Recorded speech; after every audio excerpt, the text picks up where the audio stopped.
Hey guys, and welcome back. And if you're new here, thanks so much for joining us today.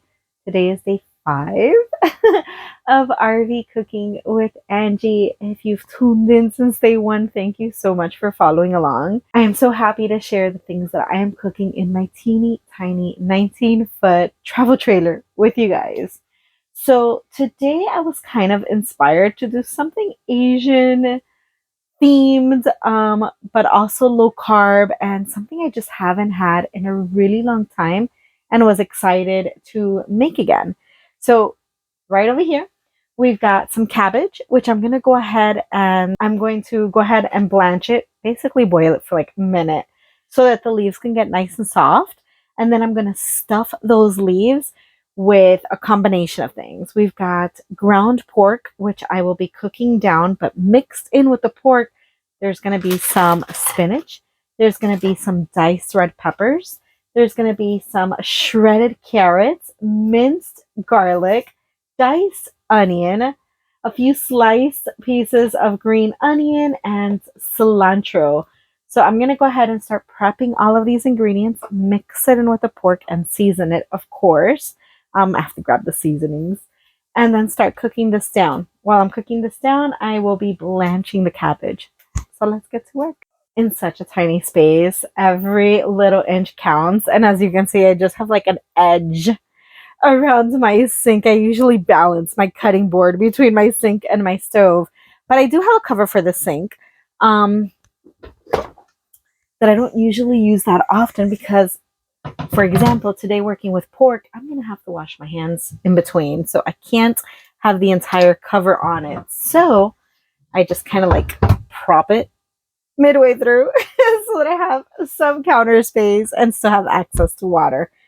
Now that I've said that, let me go ahead and get my cutting board out, get my little mandolin thing out, the shredder, get my mincer out, get a knife for dicing, and let me see, get my shears for some cutting and work on all of those.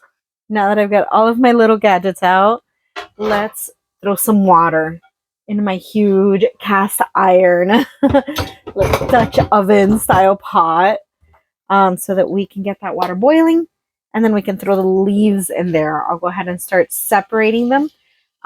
This is great because it also washes it when you blanch it, and there's always some dirt mixed in it. So try to be as gentle as possible when peeling it so that the leaves can kind of stay whole, so that it can wrap nicely.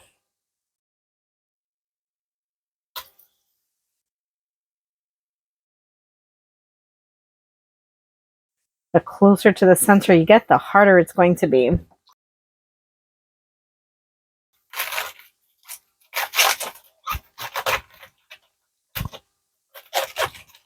So I just basically took my knife and pushed through the core to get rid of the core of it, basically. And that allowed me to kind of like spread it out a bit. And that's letting me separate them a little bit with more ease. Look at that. Two entirely whole pieces here.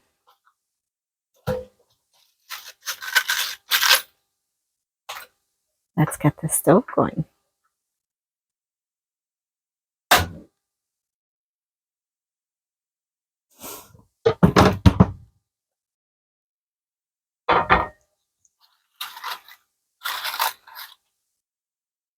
I am going to cover this so that the steam can also help like make it get softer faster. I'm going to throw this pork directly into this pan. It's 75% lean, if I'm not mistaken. Yeah, 75% lean, 25 fat. So I'm not going to add any additional fat since it does have plenty of fat in it. And now as I work on these ingredients on the side, I'm going to toss it in there too, mix it all together right in there, season it all together right in there, and then turn on the heat. I'm going to go ahead and start with the carrots. Let's get rid of the outer skin, since it's usually the ugliest and dirtiest.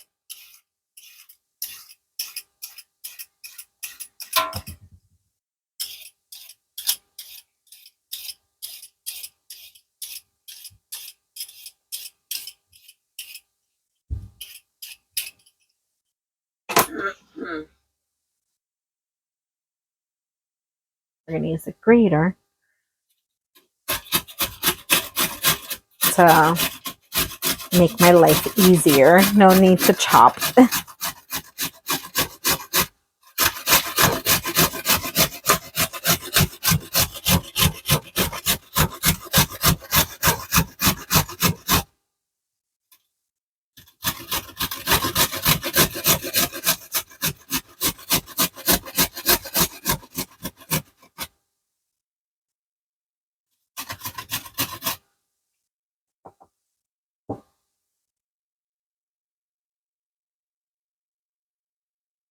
I'm gonna toss this inside with pork.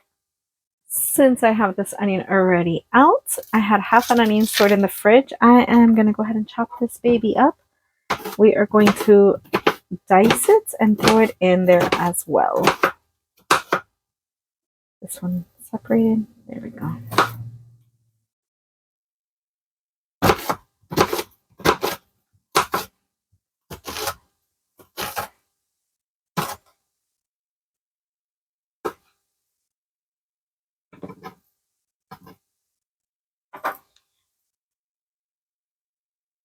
There's the onions, and it goes with the pork.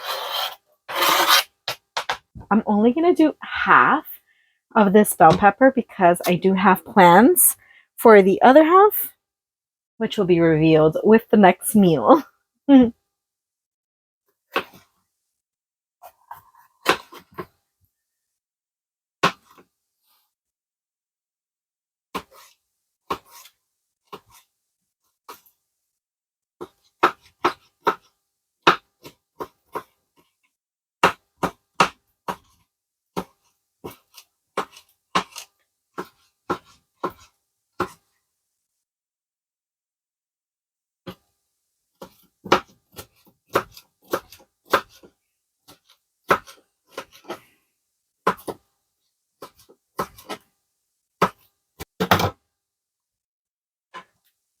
Bell peppers are done. They're going to go in with the pork. I'm going to go ahead and peel a few of these, and then I will mince it directly into the pan with the pork as well. Not sure how many just yet. As I start taking it apart, we'll see.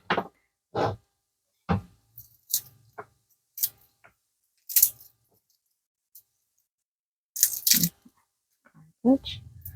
This one's garbage.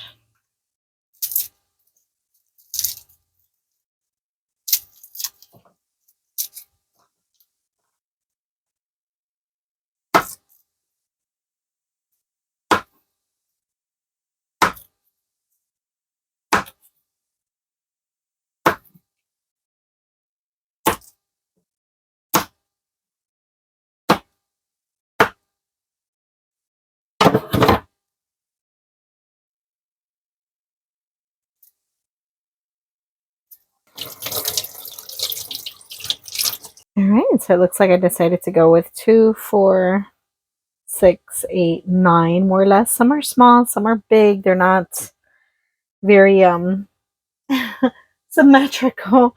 So let me go ahead and throw that in as well.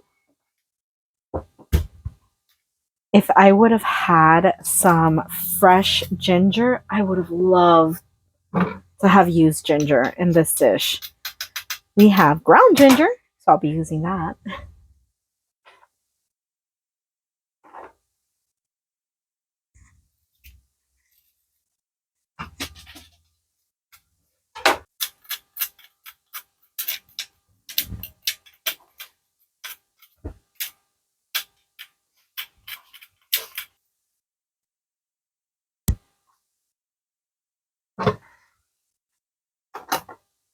Go ahead and cut in some cilantro.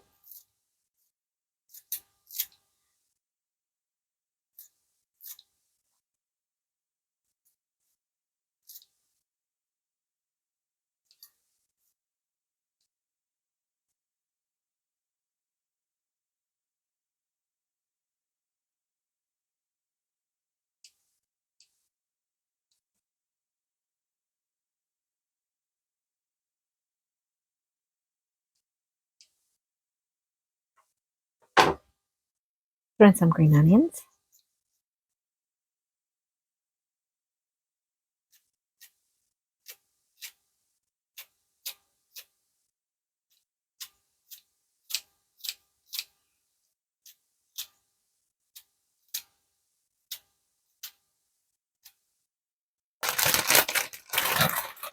And some spinach.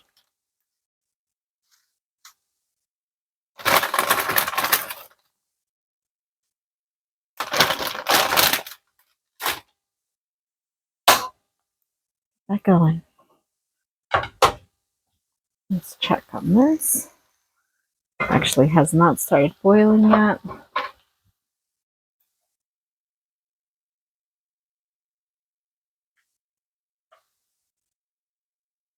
I have one of these, it's harder. I'm gonna go with this one.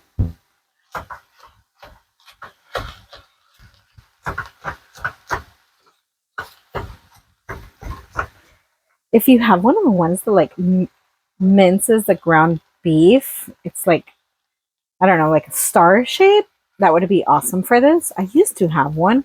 I think when we moved into this new rig, I may have misplaced it or accidentally donated it. I'm not sure. Since I decided to go with a whole bunch of new things. Oh my god, it smells so amazing already, and I haven't even started to season it yet. This is like all natural seasonings and the aroma between all of these amazing veggies in here. That spinach is going to wilt down shortly. That's going to allow me to access the rest of the stuff. So listen, just because I'm using these ingredients doesn't mean these are the ingredients you have to use. Get creative. What do you have in your pantry? Do you have rice? Use rice. Do you have cauliflower rice? Definitely throw that in. Broccoli, chop it up really small if you wanted to. Zucchini, eggplant, just go wild. Fill it with whatever ingredients you enjoy the most. This is what I had on hand, and I thought it would be good together.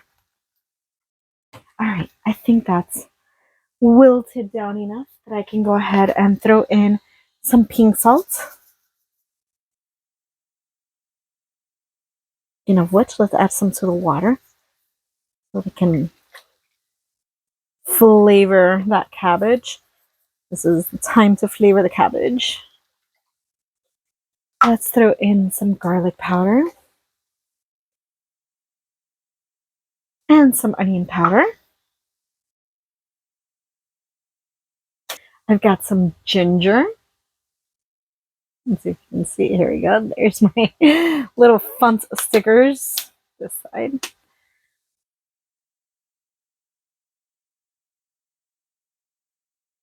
Oh, that ginger smells good. I'm going to go ahead and add some smoked paprika.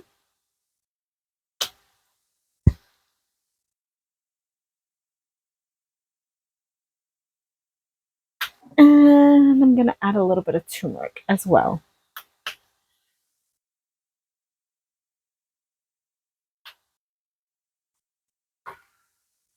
I'm just going to stir until it is basically all blended and cooked. And I'm going to throw in a little bit of soy sauce once this is mostly cooked, if not all cooked. And then here's the soy.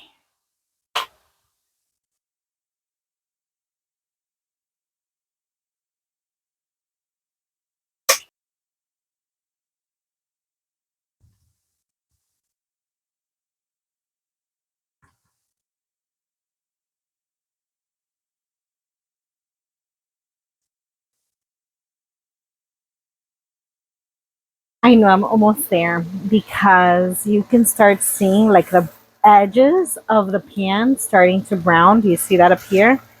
That means that now very soon down here it's going to start to brown as well. So that's more or less what I'm looking for. I'm going to want some charring, but not too much because I do want everything to remain super tender. I've already reached a point that there is no more liquid in here. I can move it around and there's nothing that I see that is evaporating. Um, so I may let it run for another minute or two and then I'll be turning it off. I want it to have a rolling boil for at least a minute and a half, 2 minutes before I turn off the heat and drain it.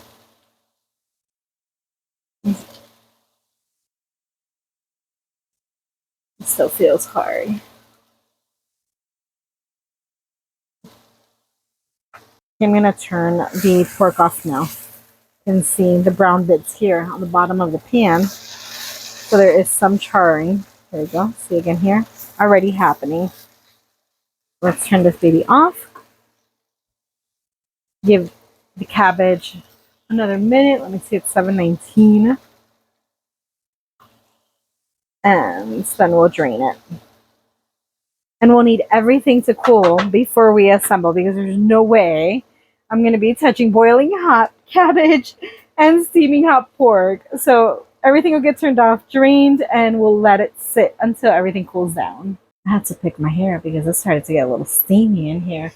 I am not the type of person that does taste tests while cooking. I usually cook and I know by smell or just by repetition. Since I've made something so many times, this isn't one of those times.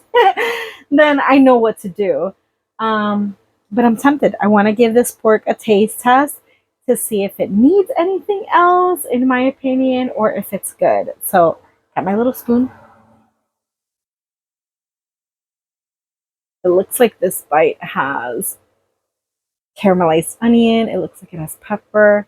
It has either cilantro or spinach. It's super steamy.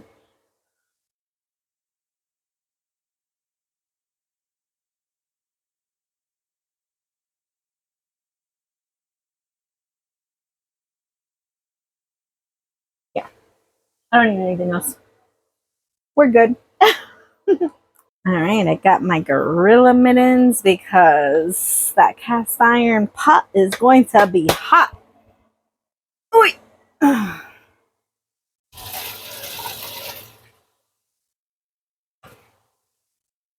We will be letting that sit there, draining. We will be letting that sit there, cooling off, and I'm going to go sit down for, I don't know, let's check back in about 10 minutes.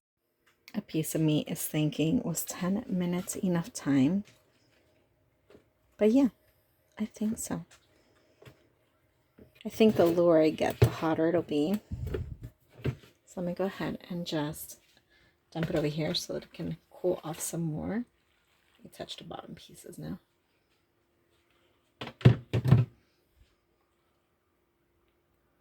Yeah, it's warm to the touch, but not horrible. What about this one? I think we're good. All right, let me put the phone back on the tripod and let's get to stuffing these babies. I took out 2 plates, one to assemble on and then one to move them over once assembled. These are obviously ready to eat now, right? Because everything is cooked and ready to go. But if you wanted to enhance this just a tad, my recommendation to you would be pan fry them. Once you get these babies nice and folded, just like that, pan fry it facing down so they can get nice and seared. And then you're good to go. You can roll them or you can fold them like I just did. There's no wrong way of doing this. Here, as a matter of fact, let me go ahead and this one, since it was all broken up, let's go ahead and roll this one. So it varies. You decide how you want it.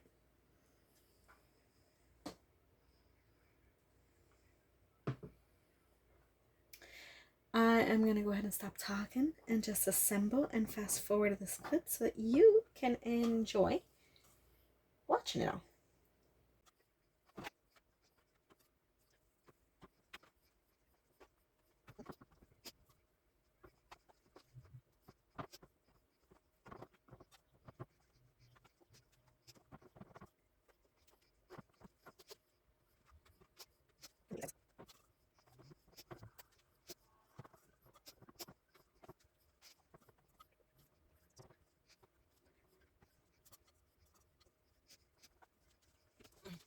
And that is all she wrote. We've got 13 pork stuffed cabbage rolls.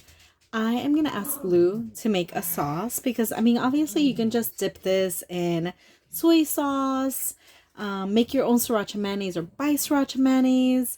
She usually makes one that's like horseradish and soy sauce, and I don't know. She's watching a game right now, so I'll see if she wants to make that with you guys on camera. If not, then pick your own little dipping sauce. I'm going to check in with her in a moment and see if she's ready to eat. I convinced Lou to do this on camera. Now, I don't typically have this because it's pretty spicy for me, but I told you to make me one just less horseradish. Yeah. So talk me through what you do. I don't really eat spicy foods, and horseradish is not really spicy in terms of hot. This is my favorite one. We get this one at Publix because all the ones I find at Walmart, it's horseradish sauce is the first ingredient. Right, and this is just purely horseradish. Yeah, I mean, it has other things in it, but it's not horseradish sauce. Prepared. It's horseradish. But it's, you know. Yeah. It has the horseradish taste. Right. So I can't share any measurements with you guys because I have no idea what I'm doing most of the time. So yeah, so like that much. A heaping tablespoon of mayonnaise. Oh, it's a teaspoon. Okay, so I would say like a teaspoon and a half. And then in the mouth it goes. And then, since this one's for me, I'm going to be generous with the horseradish. And so, like, oh my God. I would say 4 globs. I would say I probably use like a quarter of the horseradish to the amount of mayonnaise that I put in. Okay. And then I put, oh, this is a brand new one. That's a brand new one. I just gotta take this thing off. And this one was a bargain buy. This isn't the one we typically buy. We like the Publix low sodium. The Publix low sodium or the Kikkoman are the two that we typically buy. And this is just kind of like, I'm eyeballing it. Like, I don't do a lot because soy sauce is really strong. I love toasted sesame oil. She puts it on just about everything. I do find this just about everywhere. It's my crack. And this I'm generous with. And I'm probably going to go in here and like add a little more soy. I never add the amount of soy that I think it should have until like I'm completely done with it, because like I said, the soy is really strong and it'll end up overwhelming it. But like from the color, I can tell that it's going to need more soy. Yeah, it looks very pale. So I'm going to go like in for a little more soy, because I need like an off-white color for this. And so like now it's looking a little more tan. Yeah, that color is a little bit more. And so I'm closer. I'm going to have to try it now. And I want like, I don't want a sriracha mayonnaise because sriracha is hot for me. But I want a mayonnaise that has a slightly like horseradish flavor to it with an Asian flavor. Right. Yeah, so that's good. Okay. It tastes toasty, like the sesame oil, but not like sesame oil. And that's what I'm looking for. And it has like that little vinegary taste of the horseradish. Awesome. And it's not hot. Want to try? No, that one might be too hot for me. Try it. Oh my God. Try it. I'm not big on these sauces.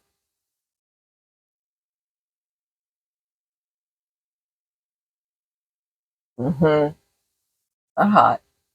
I actually, for my personal preference, I would probably take 2 to 3 of the dollops of the horseradish and a little bit more soy sauce. That's how I would prefer it. Okay, so I won't record her doing that part too. She's not that big on being on camera. At least she did the sacrifice of doing hers. But you get the idea. In the meantime, I am going to take the cilantro back out of the fridge. And I am going to whip up a little salad of tomatoes, avocado, and cilantro to have on the side. Didn't want anything heavy like vegetables. Didn't really want a salad. Don't want rice. So I think this is going to be super filling with the sauce. And then this little salad, we're good. Okay, so we are done. Here is my little salad. It is diced avocado, cherry tomatoes. It's like a little medley of them. Some cilantro. No. I added some sesame seeds to tie it in with the flavor of the sauce. A little apple cider vinegar. No. Extra virgin olive oil and salt. That is it. Okay. Here is yours.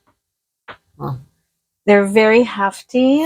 You can either pick them up with your hands and make a mess, or you can cut them with a fork. So it's entirely up to you. Make a different mess. I'm going to be doing probably a combination of both. So just in case, let me give you a fork and a knife. I appreciate that. And I'm going to do the same for me. Get a fork and a knife. Close this. And I moved my computer out of the way today. Oh, I should put some treats here so that you can pacify them. It's like under your arm, like watching. All right, so I'm gonna dig in. I am going to just dip it on in. So I'm grabbing one of them, and I'm gonna put it in this sauce.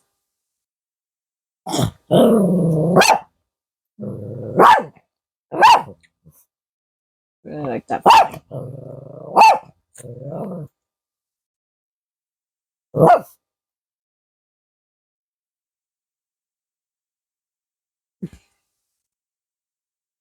Really good. First impressions. Really good. Would you have liked for me? Because I was thinking of after I boiled the cabbage to pan fry it also so it can get a little bit of char. Yeah, that would probably. Do you think that would have been nice? Yeah. Yeah, I think I would have given them even more flavor. So it's good.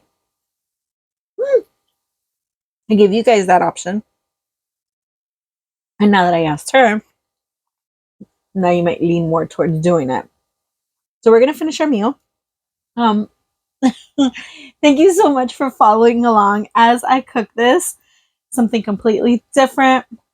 Nowhere near Cuban food. But it's really delicious. And it's very light, but yet hearty. If you enjoyed watching it, please give me a big thumbs up. If you're not a subscriber, please make sure you hit that subscribe button. Please make sure you hit that subscribe button so that you can catch me cooking every single day throughout the month of March in this super tiny RV. There's going to be days you get Cuban food. There's going to be days you get something different like this. Yeah, I'll see you guys tomorrow. Bye. Let's bite of this before I get up.